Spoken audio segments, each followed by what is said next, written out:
Hello everyone, welcome to Carol's Crafty Ways. I'm new to this YouTubing, so you need to bear with me. But I want to show you some different ways of different kinds of crafts, really. You know, anything from card making to scrapbooking to a bit of mixed media. I'm kind of into everything. I've got no one thing that I really like. And also I haven't got anything that I would say, well, I love stamping more than die cutting. I just love crafting. That's me. But today I'm going to show you how to make this lovely card here, which is what I call white on red. And it's using the new Lavinia, I think it's called the pine cone tree, but it's the new Lavinia one, the larger one of the two trees. Now I've used it quite a lot. I've used it for doing it in gold, I've used it for doing it in silver, I've done it in white. It's so versatile. I've done inked backgrounds, I've done things like this, so I just love it, and it's new and I think it's probably very well used at the moment. So that's what we're going to make, and I have got all of the bits cut out. This is an A5 card that we're using, a blank A5 card that we're going to be using, and then I've got some pieces of red that I've cut. So we've got a piece of red that is 13 by 19, which is going to go on there. Now I do quite like big white borders, so it's up to you. If you wanted to have less of a border, you can do that. That's absolutely fine. That's the dogs coming in. And then I've got a white piece of card, which is 18 by 12, which is your second mount. And then I've got a smaller piece of red, which is 11.5 by 17.5. Okay, so we're going to start by with the first two layers, and we're going to stick this onto here. And I'm just going to use some coal glue, A, because it's in front of me, and B, it's got wiggle room. It isn't any empty though. So plenty on around the edges. You don't want too much coal glue. If you put too much on, it just oozes out the sides, and whilst it dries clear, it can be seen. Make sure my card's opening the right way. And we're just going to place that on there. I usually just turn it over and give it a good old rub. And that's that one. Okay, and we're then going to move on, and we're going to do our embossing now. And I'm using a Wow embossing pad and Wow embossing powder, opaque white, super fine. This went everywhere earlier. I didn't put the lid on properly and it fell everywhere. Learn your lessons, don't you? So we're going to stamp the white. We're going to stamp on the red card using the white embossing powder. Now I've mounted the stamp on one of Chloe's acrylic blocks, and why I like this is because it's got grid lines on, and the trunk, there is a trunk in this tree, so you can kind of line it up properly on the tree, which that makes it easier for when you're stamping. You can use a stamping platform. A lot of the stamping platforms have grids on them. I don't tend to use a stamping platform when I'm using embossing ink and embossing powders, because sometimes you press on so hard you can lose the definition of the stamp, and so I tend to just use an acrylic block. I'm going to take my anti-static bag, plenty of anti-static on, because we don't want fingerprints showing. Anti-static that up, and then we're going to ink this up with the Wow embossing powder. Ink, sorry. So lots lots of light taps.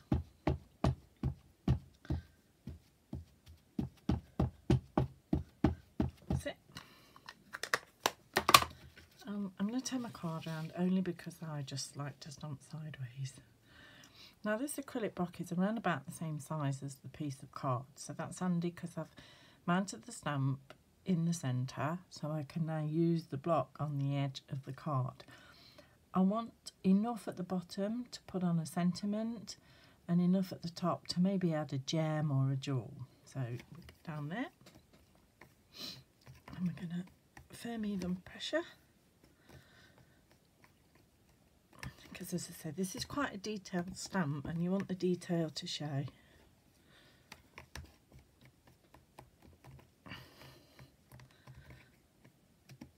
Sometimes it's easier to stand up and do it. There we go, I'm quite happy with that.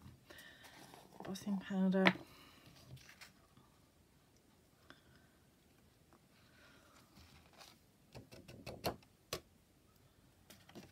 Yeah, see, that's really lovely and detailed. Okay, put this back in. Make sure you screw the lid on, Carol, to avoid spillages.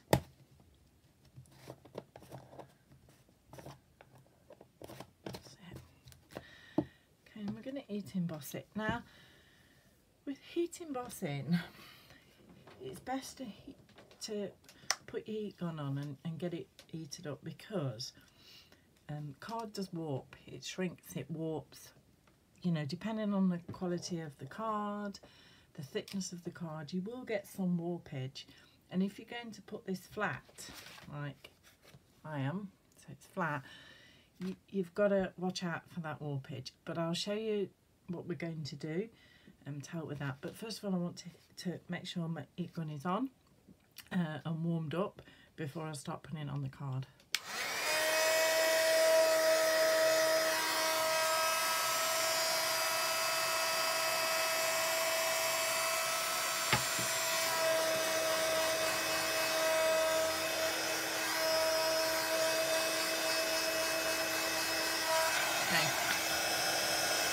From the front and the back, it doesn't really matter. Just follow that contour, and once it's turning, get that heat gun moving. Don't hold it on, because that's where you'll get more warpage.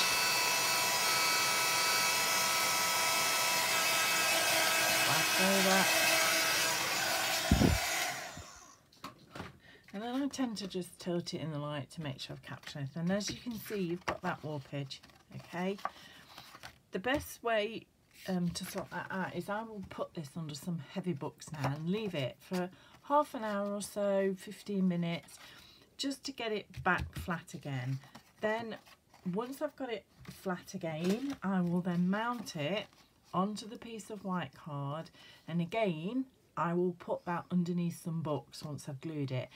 The trick with this is that you put plenty of glue around the outside and a bit in the middle, but again, not so it's seeping out. The more glue you've then got that warpness from the embossing, but you've also then got too much glue on, which will damage it as well. So put the red underneath some books for 15 to 30 minutes, then bring it out, mount it on the white, and back underneath some books. So if you're gonna batch make these, then you know, do quite a few of these, put them under your books, get your sort of background cards ready, and then take it from there. So that's my advice to you. I've got one that's already seated underneath some books, so I'm going to get that one out. And there it is. So you can see now, look, you've got a little bit there, but that will flatten down when we get it on top of the card. So I'm now going to mount this on top of here, okay, with some PVA glue. You can get this from various different places. Lavinia do it, Phil Martin does it, Cosmic Shimmer did it. I'm going to mount that on there, okay, with your powder. I'm going to turn it over, and again I'm going to press down.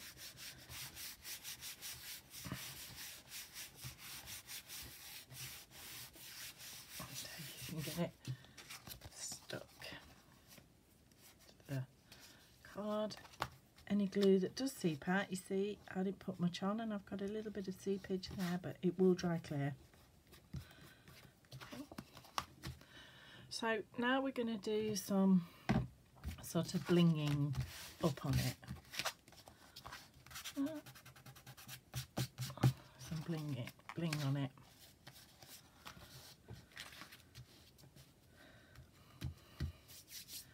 So I've got some of Chloe's glitter. This is silver crystal, which I love. It's got a fantastic sparkle to it, and I'm going to use Dry's Clear adhesive, and all I'm going to do is I'm just going to do some sort of random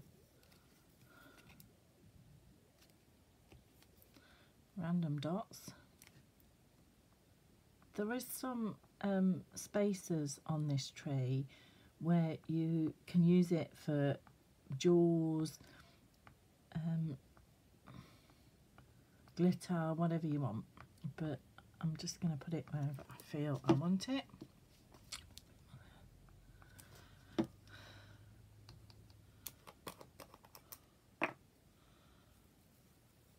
then spread the glitter. Tap. Put this back in its pot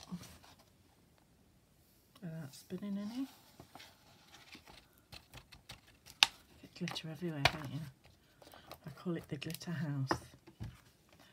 Okay, so you can see the sparkle that you've got on that. Yep. Now I'm going to add some pearls. I've got a great big box here. I've just got compartments in for the different sizes, but as you can see, I've actually mixed them up. Well, I never put them back when I've got them out like this. I never put them back in the right place. But I do want tiny ones, so I'll get quite a few out. And again, I'm going to use the Dry's Clear glue, and I'm just going to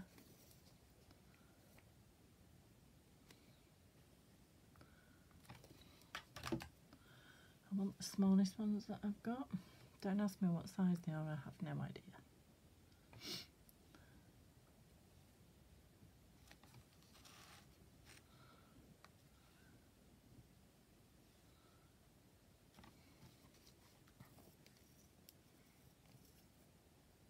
I think I'm about ready for another bottle of Dry's Clear.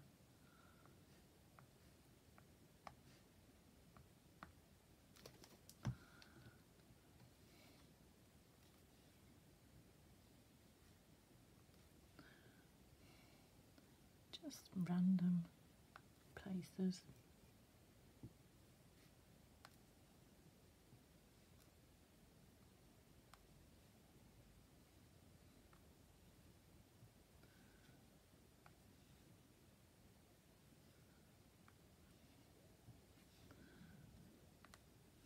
Okay. And then I want to put some bigger ones.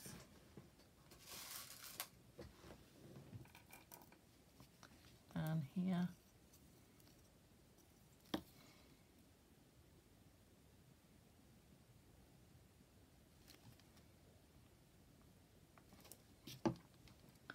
Make sure I get them all the same size.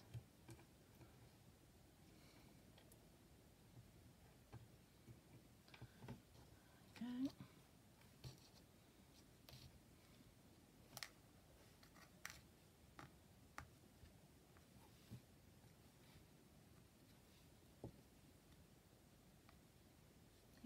Straight. Okay.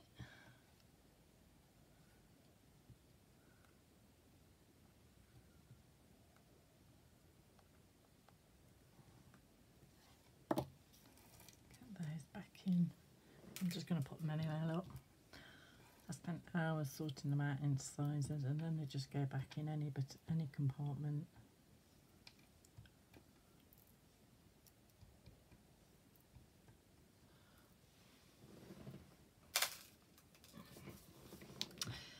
They're following me. They're following me. They find pearls, glitter and pearls, you find them everywhere. Okay, so now we're going to do a sentiment. And the sentiment that I've chose to use is one that says Christmas is coming.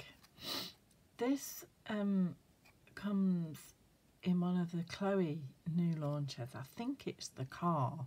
It comes with lots of other items, but I just kind of fell in love with it. I just thought it's a fantastic sentiment for Christmas. So we're going to stamp this onto a piece of red, and we're going to emboss it in white.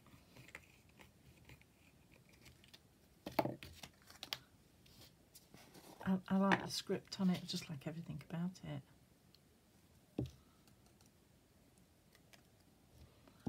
Okay.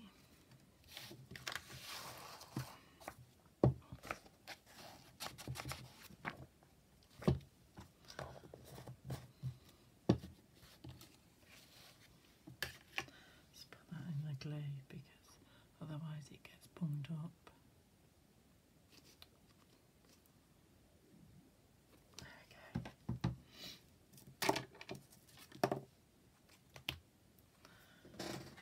Emboss this.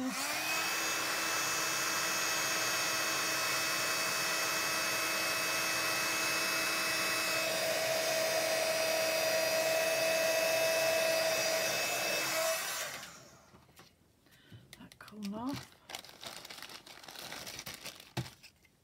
I've got one I did earlier as well. Get my little trimmer, my baby one. I really love these for doing sentiments, this little trimmer.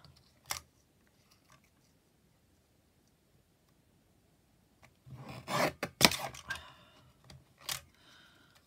want it quite close because there isn't a great deal of room to put your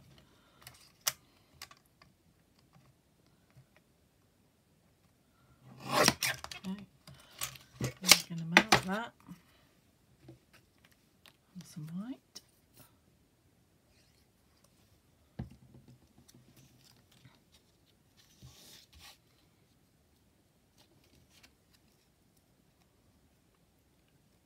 get that right.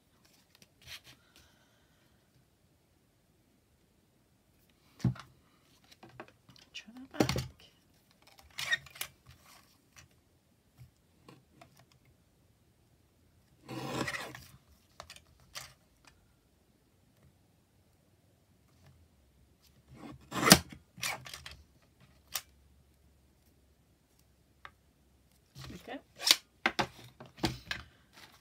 And then we're just going to pop this across the bottom. Again, I'm going to put this on flat.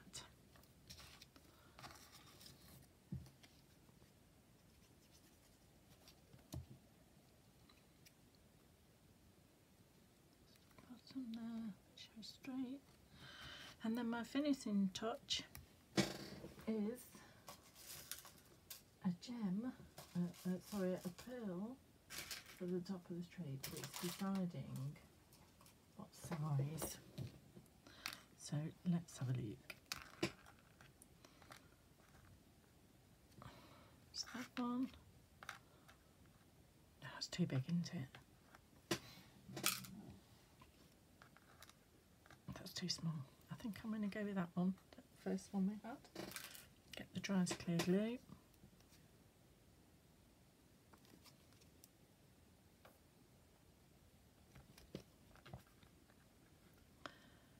Place that right at the top of the tree. And that's it, finished card. So if I can ask you to please subscribe and like so that I can get out there, and I'll be back doing more different cards, different techniques, Don't know how often it'll be, but as often as I can. Yeah, I look forward to seeing you all again, and thank you for watching. Bye.